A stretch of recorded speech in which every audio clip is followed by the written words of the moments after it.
Салют достор, биздин баардык угармандарыбызды, көрөрмандарыбызды кайрадан ушул видеодон, ушул роликтен үн алышып жолуктурганыбыз үчүн абдан кубанычтабыз. Жана достор, эгерде сиз бизди азыр угуп жаткан болсоңуз, анда сөзсүз түрдө сиз өзүңүздүн жообуңузга алып жатасыз. Буга чейин бизге көрөрмандарыбыздан бир нече видео роликтерге суроолор келип, кайрылуулар келип түшкөн. Анан биз бул уктуруубузда, бул көрүүбүздө дагы бир угарманыбыздын жообуна татыктуу, жакшынакай, толук кандуу жооп берели деп чечтик.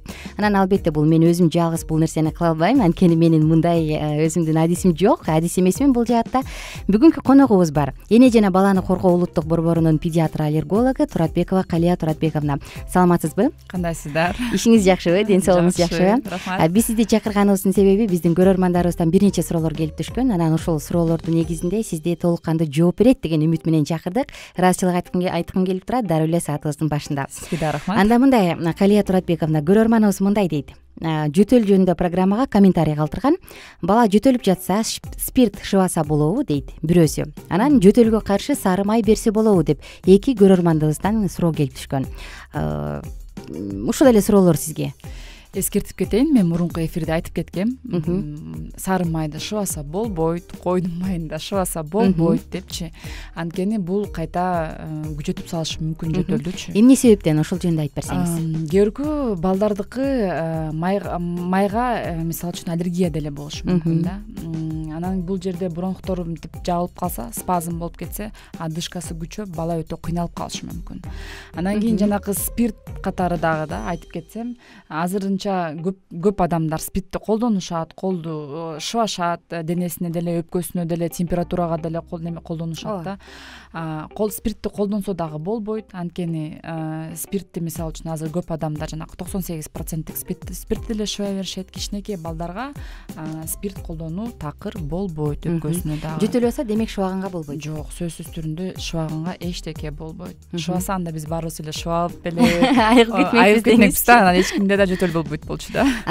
Анда демек биз биринчи көрөрманыбыздын суроосуна конкреттүү жооп алдык. Бала жөтөлүп жатса, спирт шыбаганга болбойт. Кийинкиси жөтөлгө каршы сары май берсе болобу дейт. Жок, сары май да ичирген, жедирген, ушул түрдө. Ичирген дагы, жедирген дагы, шыбаган дагы такыр болбойт да. Көркүлөр мынтип шыба беришет болуш керек, мындай жылуу болот депчи. Бирок сук тийип калыптыр деген нерсе бар го, бизде кеңири таркаганчы. Ошо сук тийип калды, анан көз тийип калды деген башка оорулар жок да.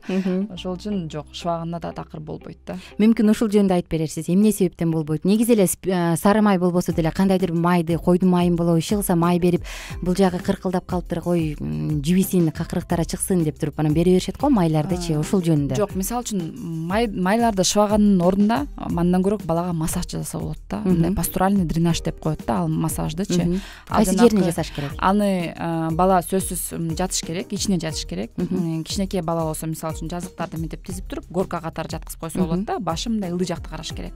Ылдый жакты карап, буту мындай өйдөрөөк болуш керек. Анан кийин белин биринчи биз жумшартабыз. Жумшартып туруп, анан кийин арт жагынан ылдый жактан, ылдый өпкөнүн ылдый жагынан өйдө жакка мынтип акырын моюнду көздөй. Моюнду көздөй согуп баштайбыз да. Мындай акырын бир жагынан, сол жагынан, анан оң жагынан да сөзсүз мындай массаж кылып неметишибиз керек. Бирок бул массажды өтө көп деле кыйнап баланы жазабай эле коюш керек. Мисалы үчүн бир 2-3-5 мүнөткө чейин болот да. Бала билесиз, өзүңүз деле чыдабайт.